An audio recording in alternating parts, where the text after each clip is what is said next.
Ezequiel capítulo 37. El día de hoy lo hemos dedicado para hablar un poco de algo que en realidad ha sido parte del corazón de esta iglesia desde el momento en el que inició. Hemos sido siempre una iglesia con un profundo sentido de responsabilidad social. Y lo que Dios va a hacer en este Congreso Fusión es como potenciar.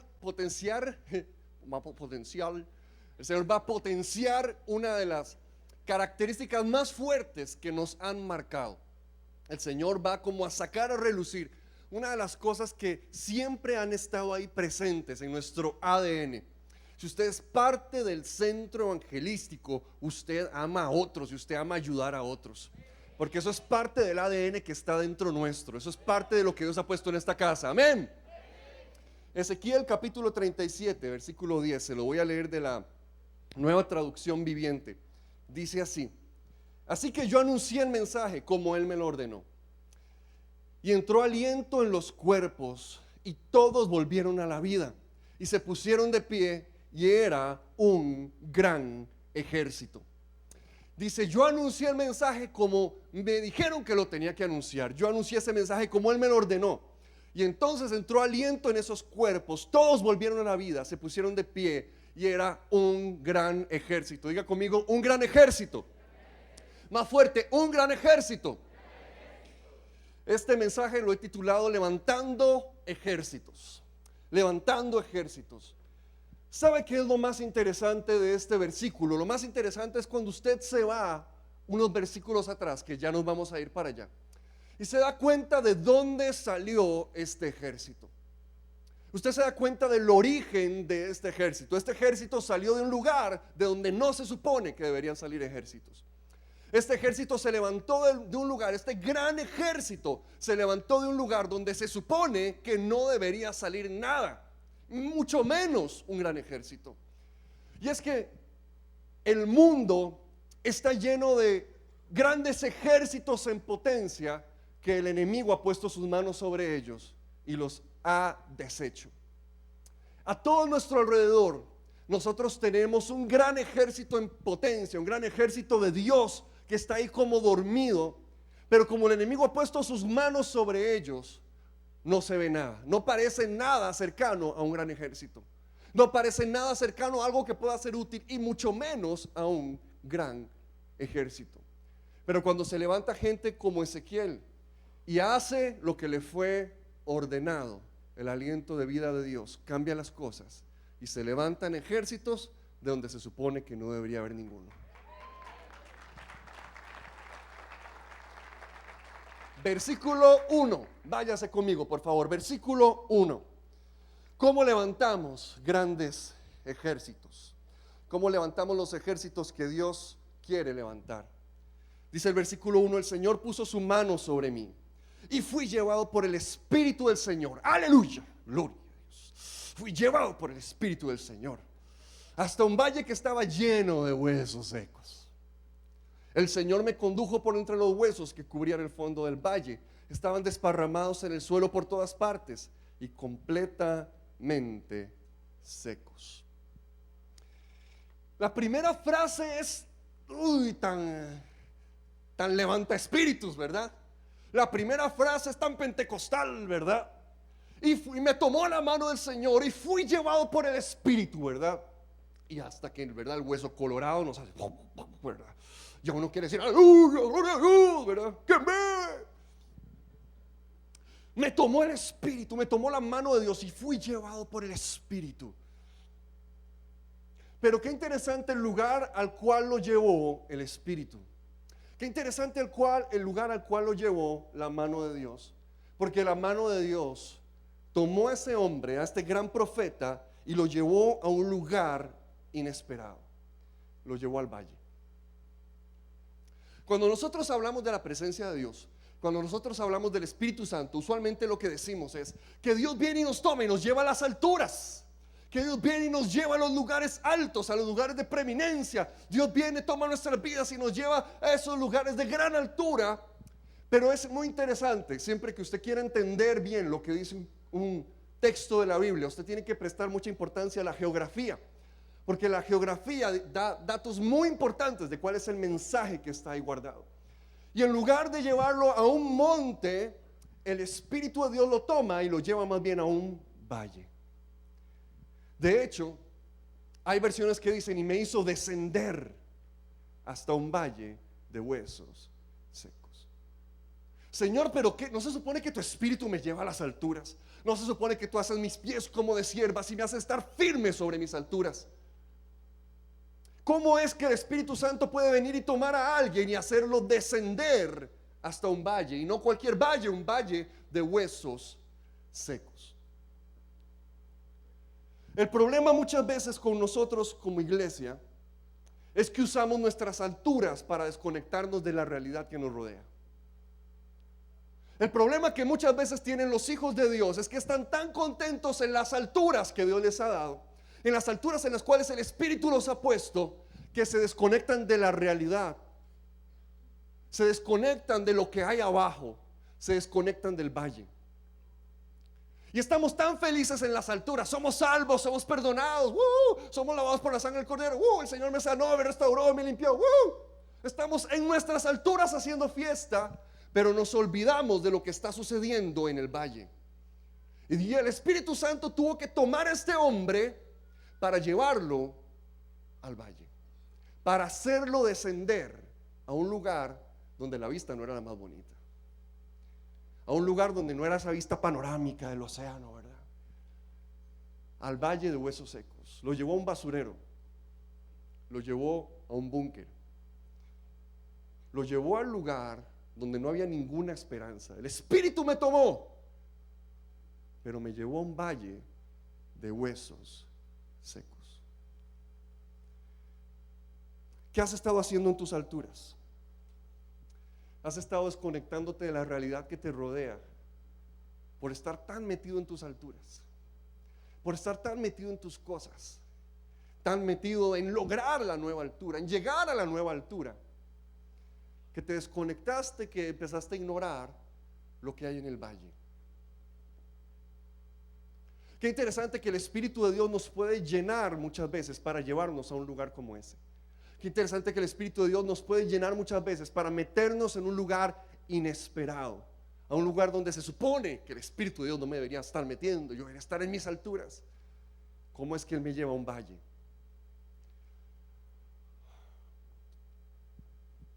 Hay una versión que se llama el mensaje, que cuando traduce Juan capítulo 1 versículo 14, la traduce de esta forma: dice que la palabra se tornó en carne y hueso y se mudó al vecindario. Cuando está hablando de Jesús, dice Juan 1:14, la palabra se tornó en carne y hueso y se mudó a nuestro vecindario, para describir el ministerio de Jesús. La iglesia tiene que aprender a ser como Jesús. La iglesia tiene que aprender a ser como Cristo, el cual no tuvo en tan gran estima el ser igual a Dios como cosa que aferrarse, sino que se despojó, siendo obediente, humillándose y tomando una forma de siervo, y siendo obediente hasta la muerte, y una muerte de cruz, como dice Filipenses capítulo 2. Nosotros tenemos que aprender a desligarnos, a despojarnos de ciertos privilegios, de ciertas cosas a las cuales tenemos derecho como hijos de Dios, ciertos momentos de gloria, ¿verdad? Que tenemos derecho, ¿verdad? Ciertas comodidades que tal vez tenemos, y empezar a buscar esos lugares donde empezamos a ser como Jesús y nos mudamos al vecindario que no es recomendado. Nos empezamos a mudar a los vecindarios a los que nadie quiere mudarse, porque eso era este mundo. Este mundo era un vecindario en el cual nadie quería comprar casa ahí. Este mundo era un vecindario el cual era la zona roja. Nadie quería venir a este mundo. Nadie estaba dispuesto a sacar la cara por nosotros. Nadie jamás iba a pensar que nosotros valíamos la pena. Éramos un valle de huesos secos. Pero Jesús decidió mudarse a nuestro vecindario. La palabra se tornó en carne y hueso. Se mudó a la zona roja donde estábamos usted y yo viviendo en nuestros pecados, y nos rescató y nos redimió y nos salvó a nosotros.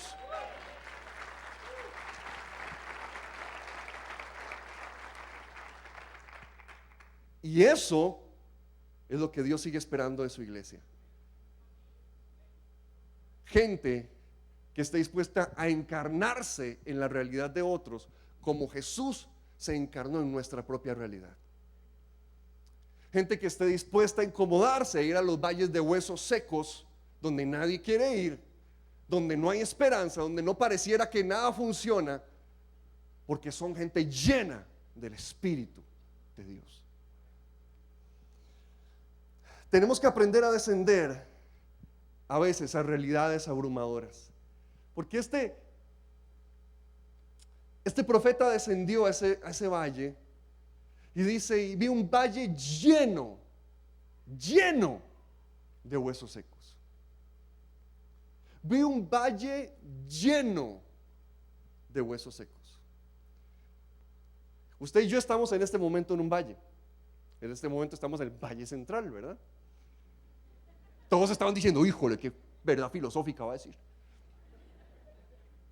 Imagínese todo lo que le rodea cubierto de huesos. Esa es la visión que tuvo este hombre. Esta es la visión que Dios le dio a este profeta. Lo llevó a un valle y a todo a su alrededor lo único que podía ver eran huesos secos. A todo a su alrededor lo único que podían ver eran huesos secos. Empieza a imaginarse la cantidad de huesos que tendrían que haber para que este valle en el cual estamos nosotros ahorita estuviera lleno. Eso fue lo que este profeta empezó a ver. Un valle lleno de huesos secos. Un valle lleno de huesos secos. La realidad puede ser muy abrumadora a veces. Este profeta dijo, ¿y ahora qué hago? Dice, estoy aquí en este hueserío, ¿verdad? Estoy aquí, ¿ahora qué hago? ¿Qué quiere que haga? Dios, vea el montón de huesos secos que hay. ¿Qué va a pasar aquí? ¿Qué vamos a hacer acá? Dios, esto no va a funcionar, esto no va a ir para ningún lado. Y de hecho dice que lo condujo. Yo me lo imagino como que lo agarró de la mano y lo empezó a pasear. Y a veces eso es lo que nos falta. Abrir los ojos cuando nosotros tal vez estamos manejando de este a oeste, ¿verdad? O de oeste a este de la ciudad. Y empezar a ver qué es lo que hay en el medio. Y empezar a darnos cuenta cuando venimos del cine, cuando venimos de cenar y venimos ahí en el carro o en el taxi y pasamos por esas esquinas que uno dice, ay padre, que no se ponga el rojo, que no se ponga el rojo, que no se ponga el rojo. Pero Dios vino y tomó a este profeta y lo empezó a pasear. Lo llevó a la zona roja y lo empezó a dar una vuelta, lo metió en el búnker y lo empezó a dar una vuelta y le empezó a decir, mira, ¿qué es lo que ves? Dios, huesos secos. Por todo lado veo huesos secos. Lo tomó y lo llevó ahí a un prostíbulo. ¿Qué ves? Huesos secos, Dios. Lo tomó y lo llevó ahí a un orfanato y le dijo, ¿qué ves? Huesos secos, Dios. Huesos secos. Lo tomó y lo metió a un hospital y le dijo, ¿qué es lo que estás viendo? Veo huesos secos, Dios. Estoy viendo huesos secos. Lo agarró y lo llevó a un centro de detención juvenil, lo tomó y lo llevó a San Sebastián. ¿Qué estás viendo? Huesos secos, Dios. Por todo lado veo huesos secos. La realidad es tan abrumadora, Señor. Está llena de huesos secos. Esto está lleno de huesos secos. Pero en nuestras alturas nosotros no nos damos cuenta. Hasta que nos bajamos de nuestras alturas y empezamos a descender a donde el Espíritu nos guía, nos empezamos a dar cuenta de la realidad.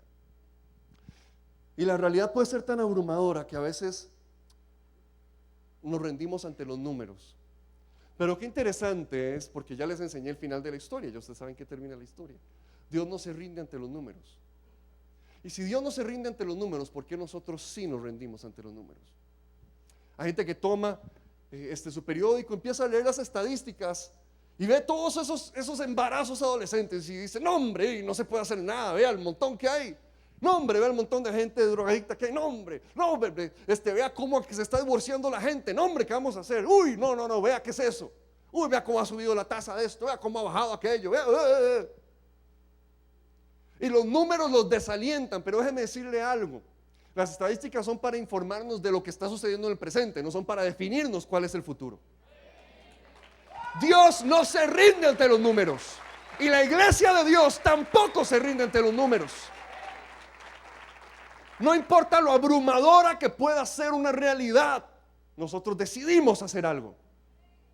No importa lo abrumadora que pueda ser la realidad, la cantidad tan enorme de huesos secos que puedan haber a nuestro alrededor, nosotros decidimos que sí se puede hacer algo. Porque Dios nos ha dicho eso. Nosotros no nos acobardamos por los números.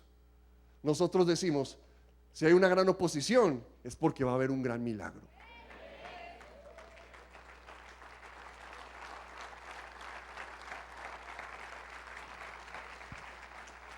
Y nosotros, sabe que nosotros no nos rendimos ante las críticas, porque hay gente que critica cualquier buen esfuerzo. Sepa esto, siempre va a haber gente que critique cualquier buen esfuerzo, siempre. Usted puede decidir tomar una gran acción y usted dice, yo voy a decidir que voy a encargarme de un niño pobre, y a ese niño pobre le voy a dar la mejor educación que pueda en los próximos 15 años. Yo me comprometo con ese niño pobre a darle la mejor educación que pueda darle en los próximos 15 años. Y usted le cuenta eso a alguien más y le va a decir, qué ridículo, pero eso que va a hacer diferencia, o sea, qué lindo, qué bonito, pero eso no va a hacer una diferencia. Usted sabe la cantidad de niños pobres que hay, usted sabe la cantidad de huesos secos que hay. Usted cree que por agarrar a uno usted va a hacer una diferencia, porque las realidades son tan abrumadoras que la gente a nuestro alrededor se rinde con solo verlas, sin siquiera intentarlo. O tratan un poquito y como ven que es tan difícil, entonces dicen, no se puede hacer nada. No, yo me voy a encargar de mantener a un niño del hogar cuna. Yo me voy a encargar de que todos los años hay un niño del cual yo me encargo, como que si fuera mío. Y yo le mando la ropa, y yo le mando los juguetes, y yo le mando la pasta de dientes, y yo me encargo de ese niño. Ay, por un niño. Qué lindo, qué buena gente, pero un niño no va a causar una diferencia grande. Usted sabe que en el hogar cuna en realidad nosotros solamente tenemos la capacidad de mantener entre 15 y 25 niños. Lo cual es una cifra que suena muy pequeña para la cantidad de niños que lamentablemente son dañados por el abuso. Y en realidad, al mismo tiempo, eso es la cantidad que podemos tener, tal vez que 30, ¿verdad? Máximo, no sé. Y usted puede pensar, eso es una cantidad tan pequeña, pero usted sabe que en los últimos 28 años, ya 27 años, hemos atendido a más de 1000 niños, haciéndolo así, de 25 en 25, de 30 en 30. Más de 1000 niños.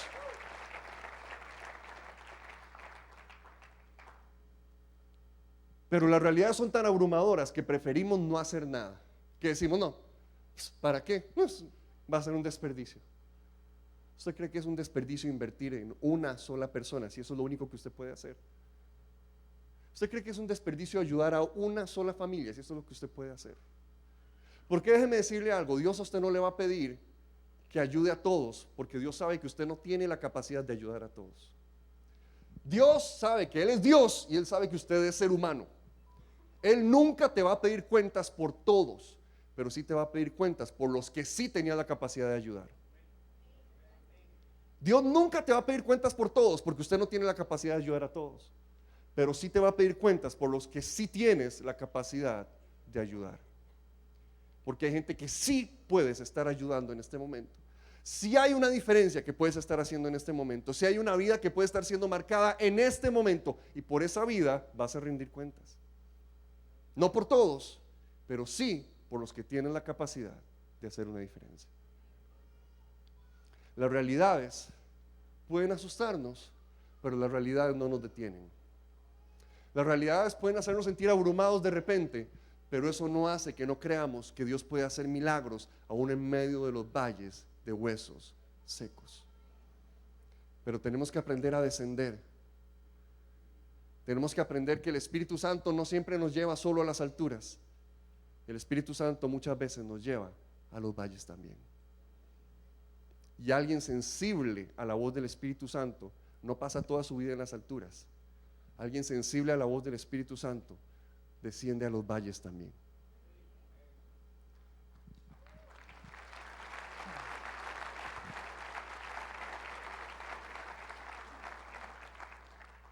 Si queremos rescatar toda esa generación de soldados, de ejércitos que están ahí dormidos, no solamente tenemos que aprender a descender, tenemos que aprender a creer. asumiendo riesgos. En el versículo 3 Dios viene y se vuelve al profeta, ¿verdad? Este gran hombre de Dios, Ezequiel, wow, que tuvo unos encuentros increíbles con Dios. Dice el versículo 3, y luego me preguntó: hijo de hombre, ¿podrán estos huesos volver a convertirse en personas vivas? Oh Señor soberano, respondí, solo tú sabes. Usted quiere tener una respuesta para todo que oculte su miedo, que oculte su ignorancia, que oculte su falta de fe. Responda: el Señor sabrá.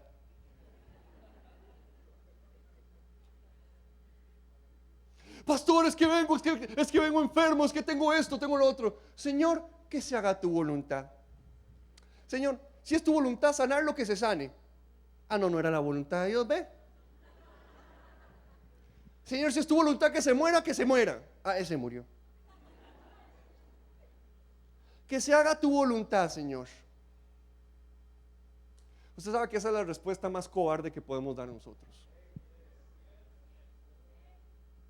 Esa es la respuesta más cobarde que podemos dar nosotros cuando Dios viene y nos pregunta. Porque sabe que usted muchas veces, la mayoría de las veces, no lo está diciendo porque usted cree tanto en la voluntad de Dios, que usted dice: Dios soberano sobre todo, que se haga tu voluntad. No, usted lo dice: qué taco, es capaz de que no se me sana. Señor, que se haga tu voluntad. Pero es la salida de los grandes, ¿verdad? Se escapó como los grandes de esa. En lugar de declarar una sanidad cuando tenía que haberla declarado, en lugar de haber declarado libertad cuando tenía que haberla declarado.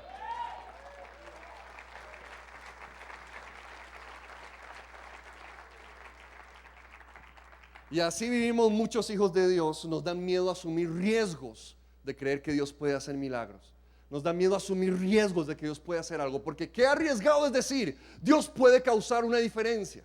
Qué arriesgado es decir: esto está muy mal, pero Dios puede hacer un milagro en medio de este lugar. Preferimos la estrategia religiosa: Dios sabrá. Jesús dijo: a los pobres siempre los tendréis con vosotros. Sepa que usted está cumpliendo la palabra de Jesús. Claro, mientras la cumpla usted y no yo, estamos bien. Mientras sea usted el que la esté cumpliendo y no yo. A veces somos tan hipócritas. A veces somos ¿qué tal que fuera su hijo el que está ahí? ¿Qué tal que fuera su esposa la que está ahí? ¿Qué tal que fuera usted el que está ahí? ¿Qué tal que fueran sus sobrinos los que están pasando por ese momento? ¿Qué tal que fueran sus papás los que están pasando por eso? Respondería: a los pobres siempre los tendréis con vosotros. O usted dice: no, hay que ayudar, hay que hacer algo. No, pongámonos las pilas. Pero damos esa respuesta jugando espirituales: Señor, que se haga tu voluntad. Bueno, y así son las cosas. Bueno, así es la realidad, Señor. Solo tú lo sabes. Solo tú lo sabes. Dios se vuelve al profeta y le dice: solo yo lo sé. Permítame decirle lo que yo sé, dijo Dios. Siéntese un toquecito, papá. En versículo 4 le dice: entonces me dijo: solo yo lo sé. Te voy a decir lo que yo sé. Anuncia un mensaje profético a estos huesos y diles: huesos secos, escuchen la palabra del Señor. Esto dice el Señor soberano. Atención, pondré aliento dentro de ustedes y haré que vuelvan a vivir. Les pondré carne y músculos y los recubriré con piel. Pondré aliento en ustedes y vivirán. Entonces sabrán que yo soy el Señor.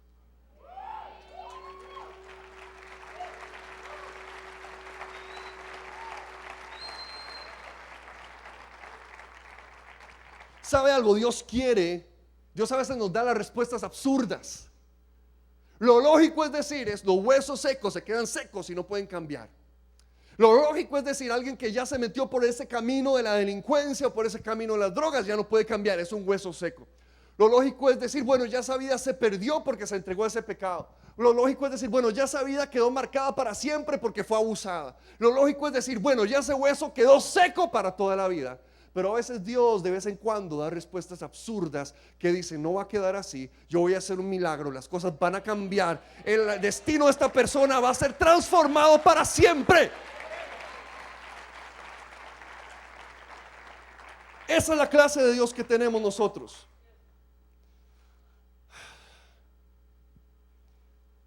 Y Dios quiere empezar a darse a conocer por resultados. Por resultados. Porque qué increíble que Dios viene y le dice al profeta: voy a venir, los voy a levantar, voy a poner tendones en ellos, voy a poner músculos, voy a poner piel y después voy a soplar vida sobre ellos. Y dice: y entonces sabrán que yo soy Dios. ¿Cuándo sabrán que Él es Dios? Cuando estén restaurados. Escuchen. Entonces sabrán que yo soy Dios. No dijo: y los huesos sabrán que yo soy Dios, y entonces cuando los huesos sepan que yo soy Dios, voy a empezar a restaurar sus músculos, sus tendones y taca. No. Él dijo: primero los restauro y después van a saber que yo soy Dios. ¿Sabe por qué? ¿Por qué se lo marco así? Porque la iglesia muchas veces pone primero a Dios casi que como un contrato para ayudar a otros, ¿verdad? Aquí tengo un sándwich. ¿Le gustaría este sándwich? ¿Ve lo que rico que se ve? Ay, sí, llevo 3 días de no comer. Uy, qué rico que se ve el sándwich, ¿verdad? Ay, sí, qué rico se ve ese sándwich. Y nada más ore para que acepte al Señor conmigo. Sí, está bien, aleluya, gloria a Dios. Bendito sea el Señor. Deme ese sándwich. Yo le oro a Buda, quien usted quiera, quien le dé la gana. Pero nosotros a veces ponemos la ayuda para otros, ponemos el aceptar a Dios como un contrato para ayudar a otros. Bueno, si usted acepta al Señor, yo le ayudo. Y pero no me da la gana, vea cómo estoy, vea cómo tengo la vida despedazada, ¿cómo está creyendo en Dios? Entonces no, ve a ver qué hace. Hasta en los momentos más duros uno debería reconocer quién es Dios. Dios no dijo, los huesos secos reconocerán que yo soy Dios. Dios dijo: cuando los restaure, entonces reconocerán que yo soy Dios.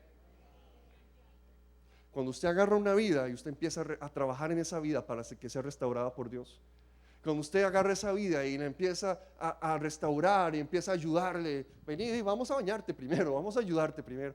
Vení, vamos a ayudarte, metete en la escuela, metete en el colegio. Vení, vamos a ayudarte. Bueno, vení, vamos donde este terapista, esta persona te puede ayudar. Esta persona tiene estrategias. Vení, vamos te mando a este retiro. Esto te va a ayudar, esto te va a fortalecer. Bueno, pero sepa que yo no creo en Dios. Tranquilo, no tiene que creer en Dios para que yo lo ayude. Pero cuando son restaurados, se pueden ir a decirle: ¿sabes quién te restauró? ¿Sabes por qué pasó todo lo que pasó? ¿Sabes por qué estuvimos dispuestos a hacer todo lo que estuvimos dispuestos? Porque hay un Dios que te ama, porque hay un Dios que te quiere tanto, porque hay un Dios que te ama tanto.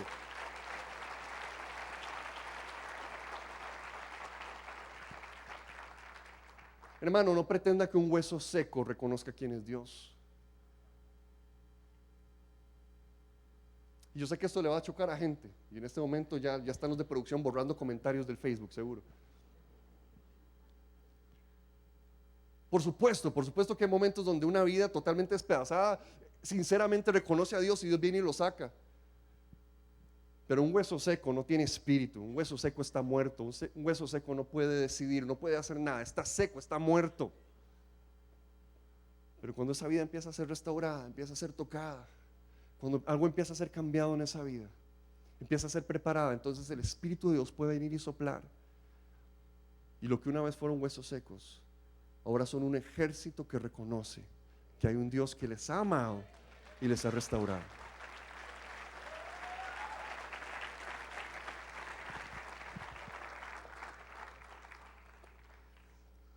Y de hecho a veces no es tan fácil como uno quisiera, ¿verdad? Bueno, de hecho yo creo que nunca es tan fácil como uno quisiera. El versículo 7, entonces yo anuncié el mensaje, tal y como él me lo dijo. De repente, mientras yo hablaba, se oyó un ruido, aleluya, gloria a Dios, un traqueteo por todo el valle. Se juntaron los huesos de cada cuerpo y volvieron a unirse. Imagínense esta visión, ¿verdad? Cómo se empiezan a unir todos los huesos, ¿verdad? Y dice, se juntaron los huesos, cada cuerpo, y volvieron a unirse hasta formar esqueletos enteros.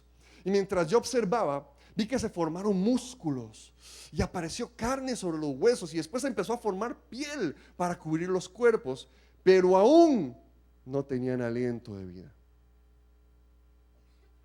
hice lo que Dios me dijo, declaré la palabra y empezó a suceder un milagro, pero aún no tenían aliento de vida. Muchas personas se quedan ahí. Muchas personas dicen, ya hice lo que Dios quería que yo hiciera y esa vida empezó a cambiar y todo fue muy bien, pero qué va, nunca llegó al aliento de vida, nunca llegó a los pies de Cristo, pero de ahí nunca lo logramos, pero de ahí nunca se terminó de restaurar totalmente y lo soltamos ahí y los dejamos ahí y nos desanimamos ahí, decimos, bueno, yo traté, bueno, yo intenté. ¿Sabe qué es lo que hace el amor genuino? El amor genuino insiste. El amor genuino hace algo muy interesante, que es que pelea por aquel que ama. El amor genuino no se deja, no se queda tranquilo con una simple respuesta de sí, está bien, o con un proceso a medias. El amor genuino dice, aquí voy a estar y te voy a estar molestando la vida. Por aquellos de otros países, saluditos a otros países.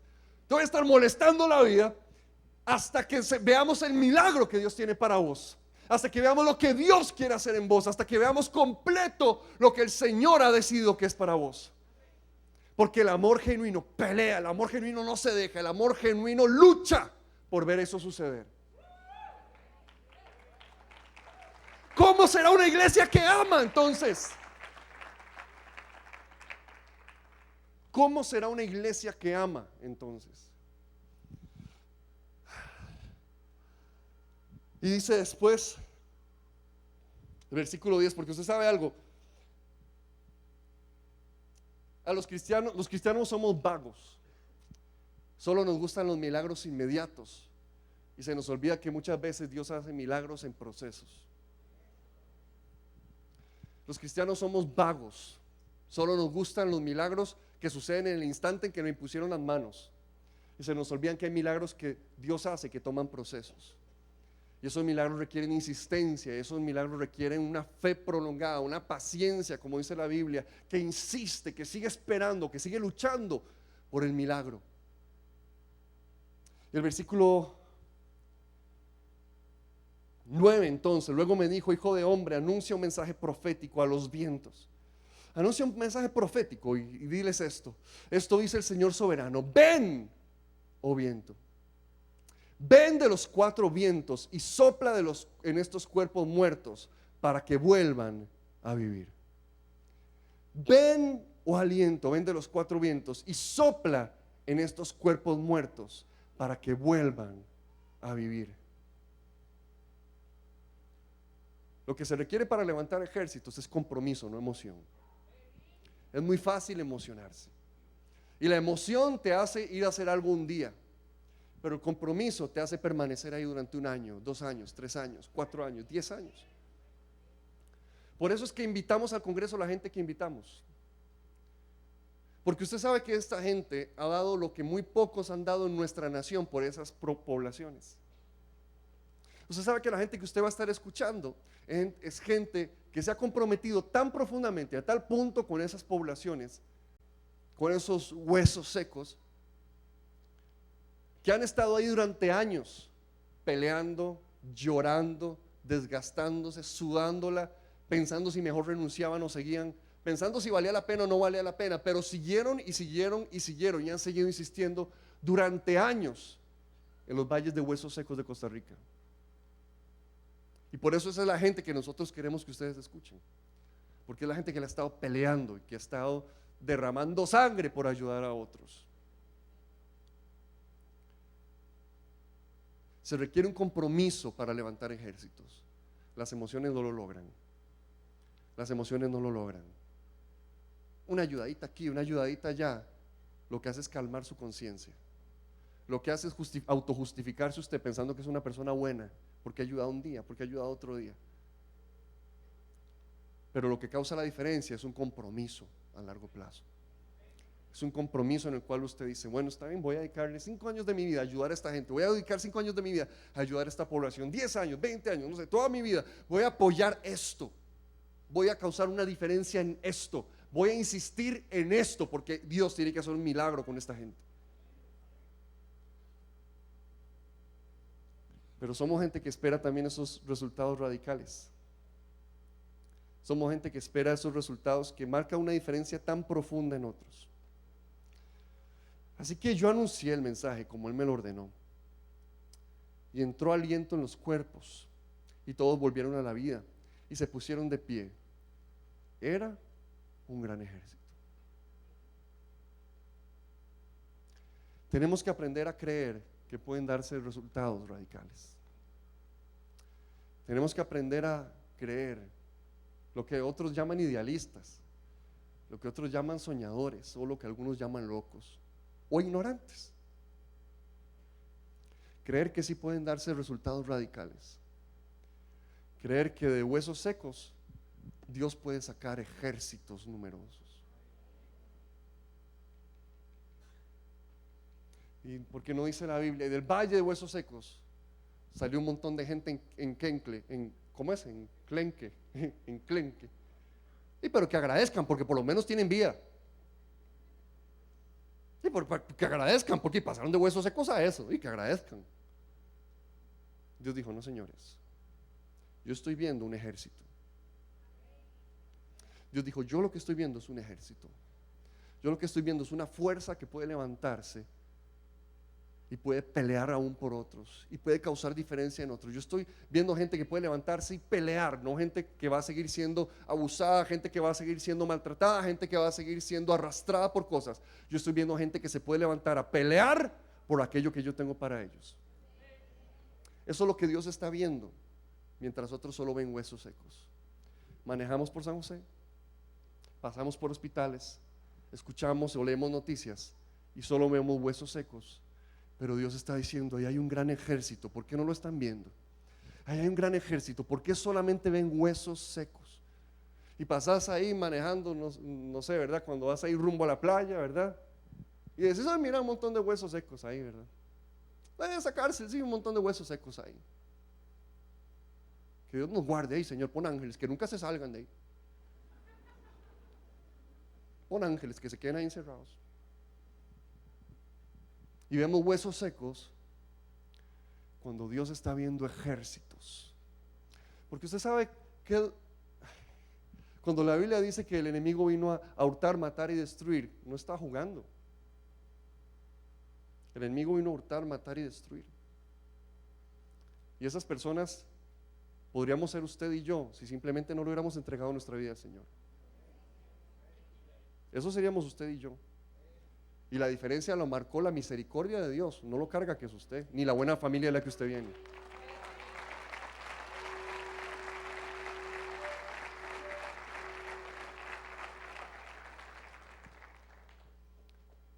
Pero mientras sigamos viéndolos como huesos secos, que no valen la pena, que están ahí destruidos, que mejor, no sé, sigo adelante con mi vida, sigo adelante en mis cultitos, sigo adelante adorando yo a Dios ahí solito en mis alturas. Y Dios nos dice: pero vení, empezá a ver ese valle. Pero vení, empezá a mirar ese valle, pero empezá a ver lo que hay ahí, empezá a ver lo que está sucediendo ahí, empezá a mirar lo que está pasando ahí. Empezá a darte cuenta de lo que está sucediendo a tu alrededor. Y parte de lo que va a hacer este congreso es que nos va a ser Dios guiándonos por ese valle. Dios va a empezar a guiarnos por un valle donde nos va a mostrar cosas que no nos van a gustar. Dios va a empezar guiándonos por un valle a ver cosas que no, yo vine aquí a que me hablaran que la gloria de Dios y que la unción de Dios y que hay una unción para esto y una unción para otro, uy, toma.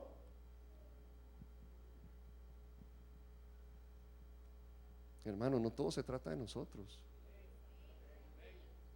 Somos la iglesia de Cristo, señoras y señores. Somos la iglesia de Cristo.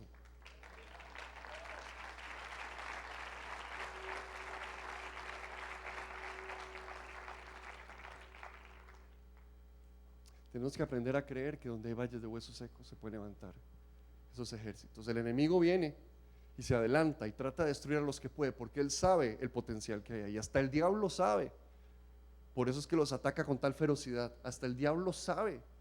Por eso es que trata de traer ese abuso desde esa edad tan temprana. Por eso es que trata de sumergirlos en esa pobreza, para que piensen que de ahí no pueden salir. Por eso es que trata de hacerlos sentir que no tienen sueños, que no tienen futuro, que no hay nada que pueda pasar en sus vidas. El diablo sabe, por eso es que trabaja tan arduamente en mantenerlos así. Pero gracias a Dios por la gente llena del Espíritu de Dios, que va hacia los valles, ve huesos secos, declara vida y levanta ejércitos. Equipo de alabanza, puede pasar, por favor.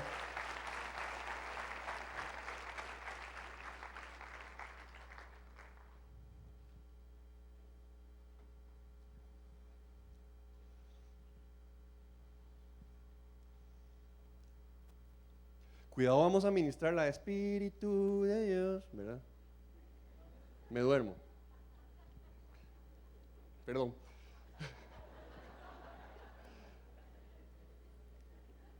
Momento espiritual, momento espiritual.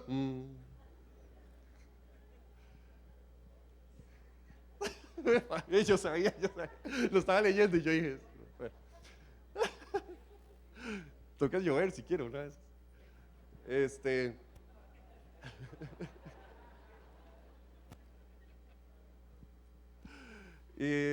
Sí, gloria a Dios. Qué lindo el Señor. Tal vez usted ha visto su vida como ese valle de huesos secos. Y tal vez usted ha estado pensando, bueno, yo sinceramente me siento como un montón de huesos secos. No tengo esperanza, siento que no puedo salir adelante, siento que no hay algo que yo pueda lograr en mi vida, siento que no hay algo que se pueda realizar en mí. Señor, yo ya no quiero eso, ya no quiero eso. Si ese ha sido usted que se ha estado sintiendo como huesos secos, como ese valle, sin esperanza, porque has estado sin Dios, has estado lejos de los caminos del Señor. Mientras todos cierran sus ojos e inclinan sus cabezas, les voy a pedir que a estas personas que tal vez por primera vez quieren hacer una oración para rendirle su corazón a Dios, que la podamos hacer hoy.